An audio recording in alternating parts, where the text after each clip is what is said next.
जो बच्चे next year के कैंपस प्लेसमेंट के अंदर अपीयर होना चाहते हैं, क्या उनको मिशन इंजीनियरिंग का कैंपस प्लेसमेंट का बैच ज्वाइन करना चाहिए या फिर वो खुद से भी कर सकते हैं? चंदन के साथ रहने से ना बगल वाले में खुशबू आ जाती है। तुम दोनों के बारे में मैं बहुत अच्छे से जानता हूँ, पूरे 3 साल हम लोगों ने साथ बिताए। मैंने बचपन में एक स्टोरी पढ़ी थी, हर किसी ने पढ़ा होगा, अब्राहम लिंकन की स्टोरी। बचपन में तुम्हें कौन पढ़ाता था? तो डिप्लोमा करने के बाद तुमको कैसा फील हो रहा है कि मैंने डिप्लोमा जो किया वो सही किया या फिर कुछ और बेटर हो सकता था? हेलो एवरीवन, एक कहावत है, दांत है तो चने नहीं, चने हैं तो दांत नहीं। वो कहावत बिल्कुल सटीक बैठती है निखिल के ऊपर। आज हम उनसे मिलने जा रहे हैं जिसने अपना डिप्लोमा कंप्लीट किया वजीरपुर कैंपस से इन 2021 to 24 बैच। हेलो निखिल, कैसे हो? हेलो सर, बढ़िया। निखिल, सबसे पहले तो हमारे ऑडियंस को अपने बारे में बताओ, उसके बाद आज का डिस्कशन स्टार्ट करते हैं। हेलो एवरीवन, मेरा नाम निखिल कुमार सिंह है। मैं diploma in mechanical engineering Wazirpur campus से किया हूँ 2021 से 2024 बैच। अब मेरी प्लेसमेंट टेक्निक एनर्जीज में हो गई है। Thank you. निखिल, तुम्हें याद है सबसे पहले तुम कब आए थे? हाँ सर, फर्स्ट सेमेस्टर में। तुम और आकाश ने मुझे कॉल किया। Yes sir. और तब से मिशन इंजीनियरिंग के साथ तुम्हारी जर्नी स्टार्ट हुई। Yes sir.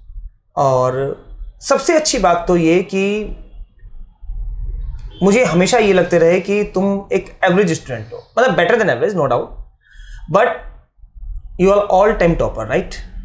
Yes sir. तुमने 6 सेमेस्टर में से कितने सेमेस्टर टॉप किया क्लास को? सर सब में। गजब, बहुत बढ़िया।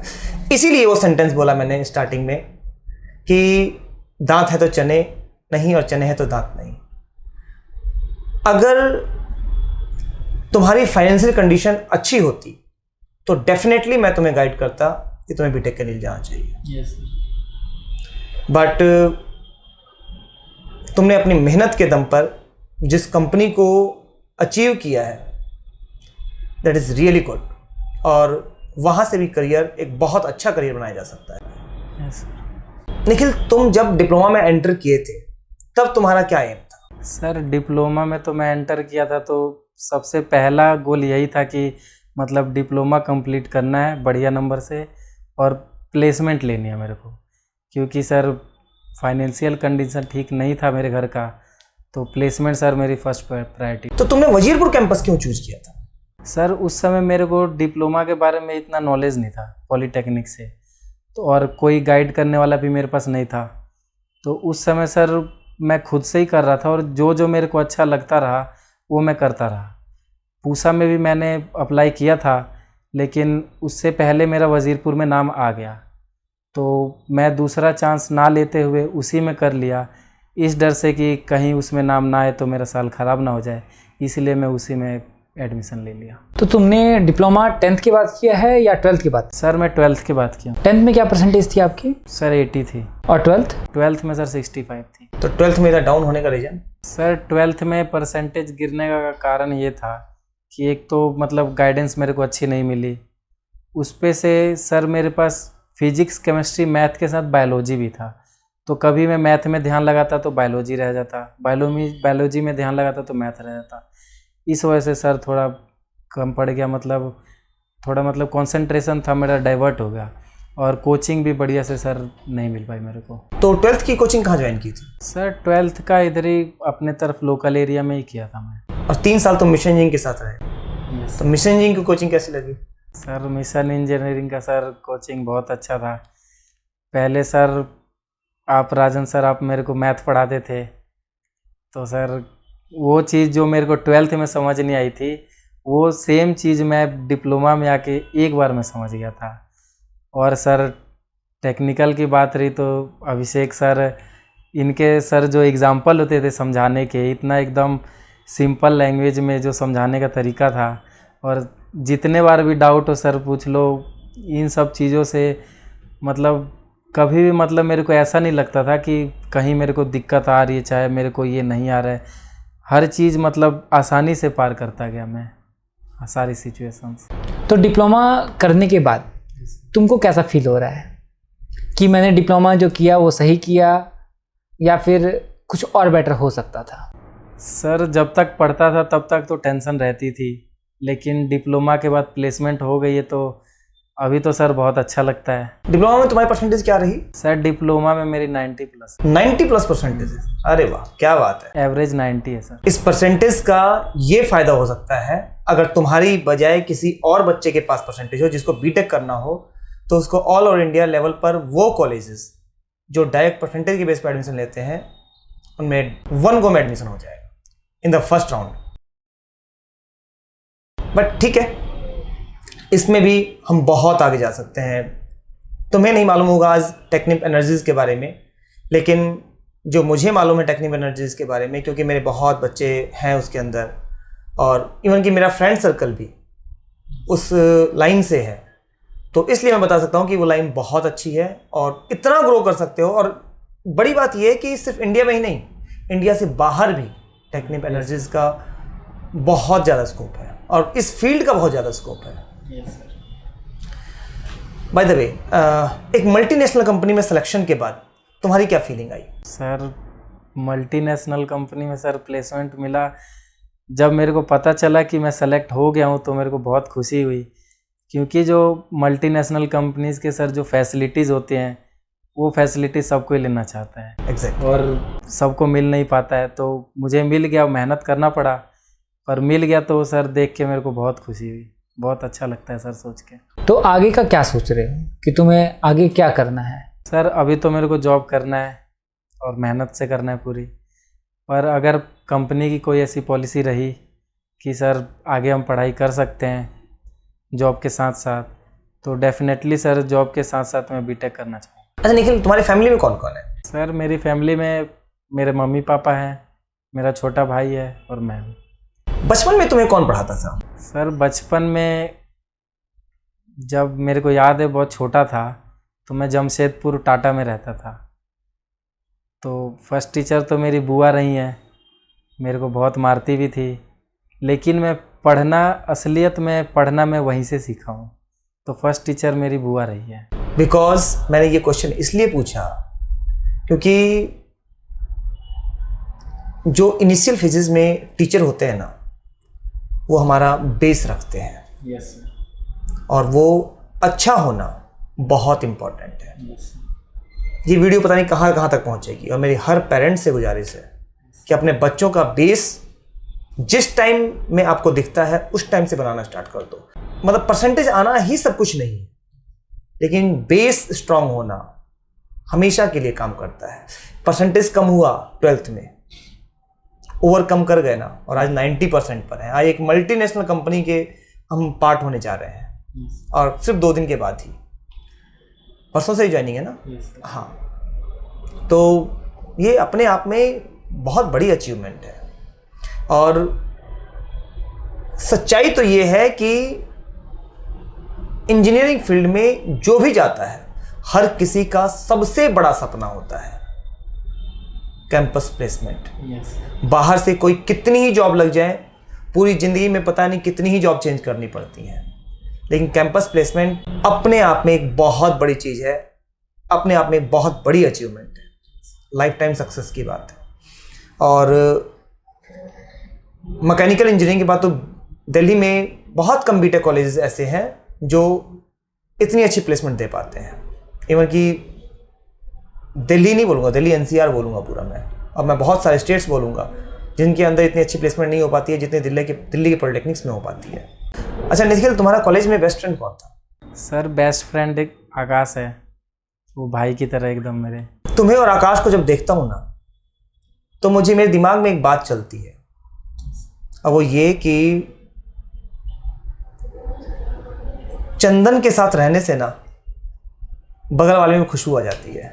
आकाश को तुमने जिस तरीके से गाइड किया है, उसका जो लेवल था, मतलब मैं बहुत अच्छे से उसको भी जानता हूँ, वो भी पूरा 3 साल बच्चा रहा, ठीक है, उसकी भी प्लेसमेंट हो गई, और जिस लेवल पे वो उसने स्टार्ट किया था, आई एम वेरी श्योर अगर वो तुम्हारे साथ नहीं रहता ना, तो आज वो इस लेवल पर नहीं होता, उसकी प्लेसमेंट नहीं हो पाती।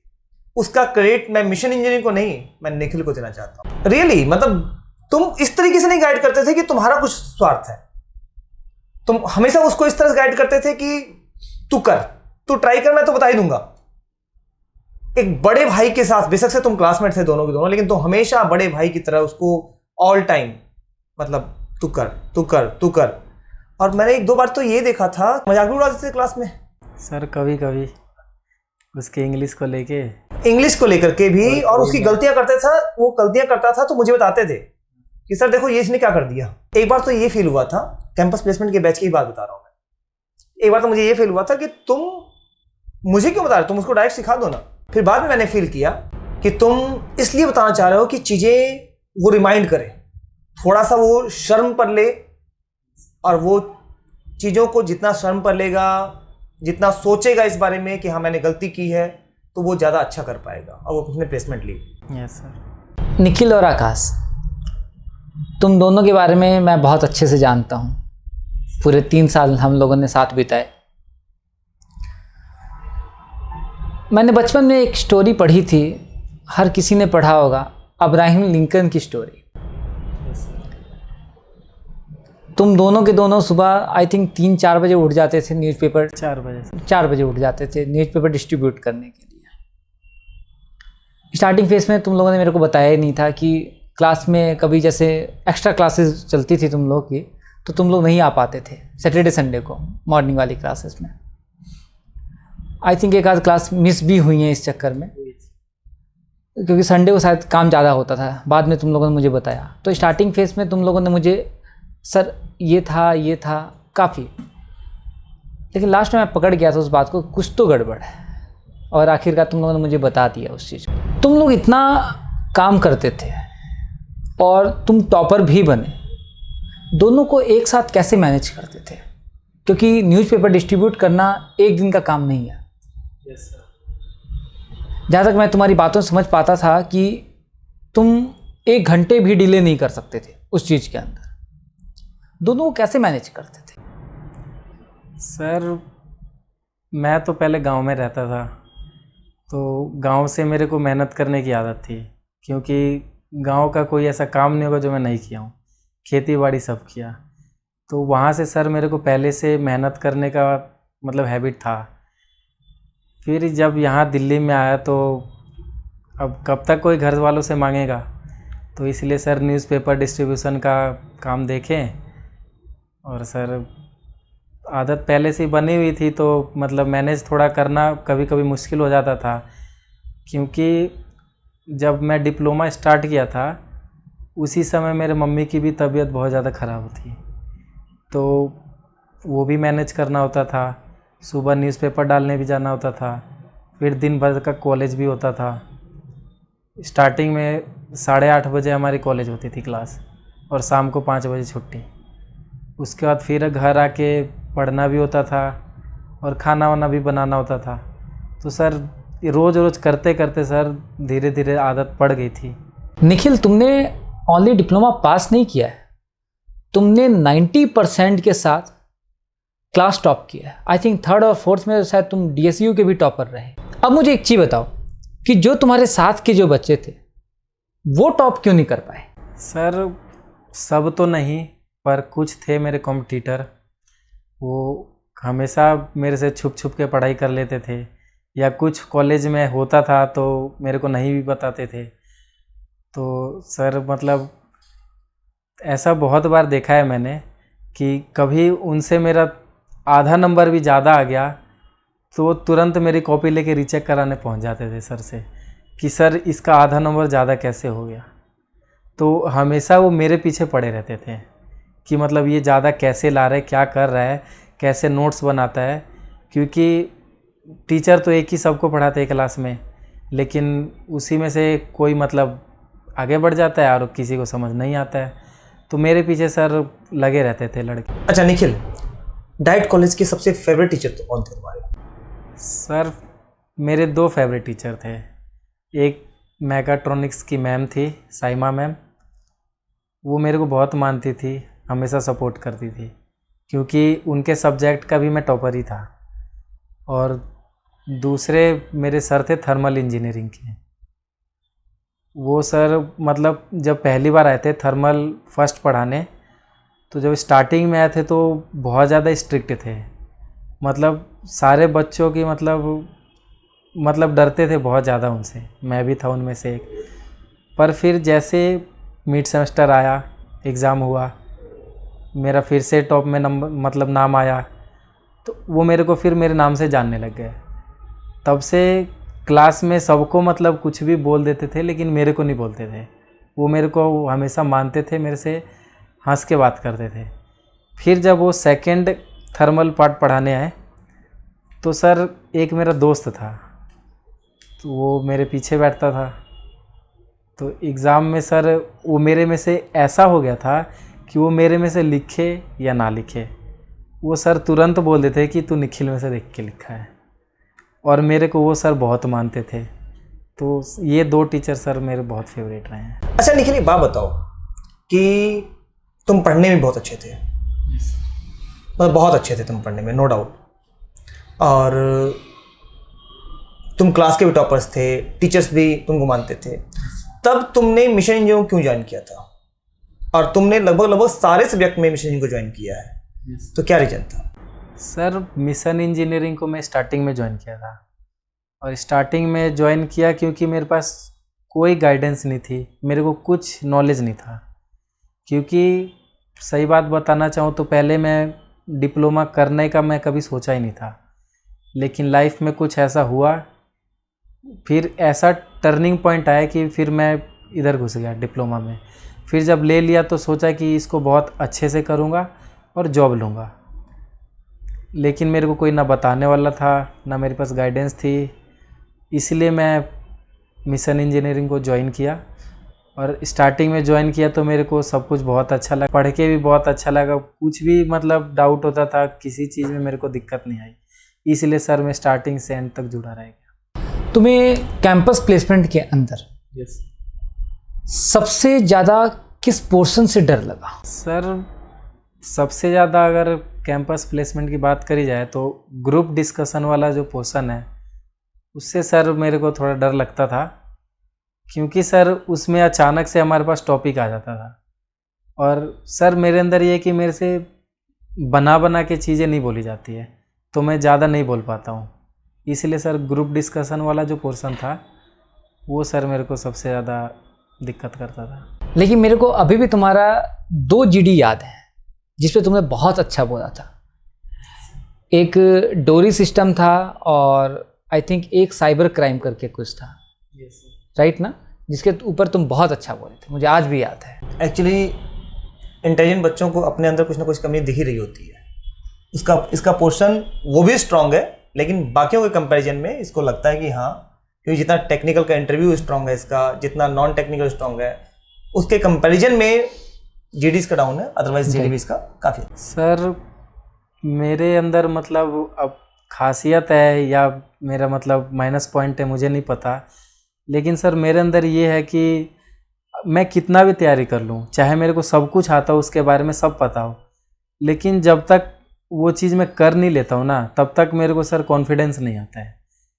कॉलेज टाइम में भी सर कोई वाइवा हो गया या कोई भी टेस्ट हो गया, कितना भी मैं तैयारी कर लूँ, बेशक मेरे को सब कुछ आता था, लेकिन जब तक मैं वाइवा क्लियर ना कर लूँ, मेरे को ऐसा लगता था कि कुछ नहीं आता है मेरे को, ऐसा होता था। तुम अंडर कॉन्फिडेंट जरूर रहते हो, और इसी वजह से तुम्हारे अंदर ये चीज़ पॉजिटिव बन के आती है कि तुम उस वजह से पूरी तरह से प्रिपरेशन करते हो। Yes sir. निखिल, एक क्वेश्चन मैं काफ़ी देर से सोच रहा हूँ, और उस क्वेश्चन को तुम अपने दिल और दिमाग से बताना। जो बच्चे नेक्स्ट ईयर के कैंपस प्लेसमेंट के अंदर अपीयर होना चाहते हैं, क्या उनको मिशन इंजीनियरिंग का कैंपस प्लेसमेंट का बैच ज्वाइन करना चाहिए या फिर वो खुद से भी कर सकते हैं? सर उनको मिशन इंजीनियरिंग का बैच ज़रूर ज्वाइन करना चाहिए, क्योंकि डिप्लोमा के ड्यूरिंग हम नॉन टेक्निकल जो पार्ट होता है उसकी हम प्रैक्टिस बिल्कुल भी नहीं कर पाते हैं, हमें उसके बारे में कोई नॉलेज नहीं होता है। दूसरी चीज़ ये कि हमें क्वेश्चन इंटरव्यू में किस टाइप के पूछे जाएंगे, हमें उसका आंसर किस तरीके से देना है टेक्निकल वे में, तो उसका हमें कोई आइडिया नहीं होता है। तीसरा ये कि सर मिशन इंजीनियरिंग में इतने मॉक इंटरव्यूज़ करवा दिए जाते हैं, प्रैक्टिस इतनी हो जाती है कि हम जॉब इंटरव्यू के लिए भी जाते हैं तो हमें सब कुछ नॉर्मल लग रहा होता है और सर आसानी से हम वहाँ पे इंटरव्यू दे पाते हैं बिना किसी डर के। इन द लास्ट निखिल, अपने जूनियर्स को तुम क्या गाइड करना चाहोगे? सर मैं अपने जूनियर्स को यही बोलना चाहूँगा कि जैसा कि हम सब जानते हैं, हमारी सोसाइटी के कुछ लोगों का ऐसा मानना है कि डिप्लोमा करने के बाद कोई स्कोप नहीं है, बच्चे घर पे बैठे रहते हैं। लेकिन अपने जूनियर्स को मैं ये कहना चाहूँगा कि स्टार्टिंग से ही अपना बेस मजबूत रखो, हमेशा कभी भी मेहनत करने से पीछे मत हटो और प्लेसमेंट की तैयारी जारी रखो और अपने प्लेसमेंट से उन लोगों को जवाब दो, क्योंकि सक्सेस बोलती है।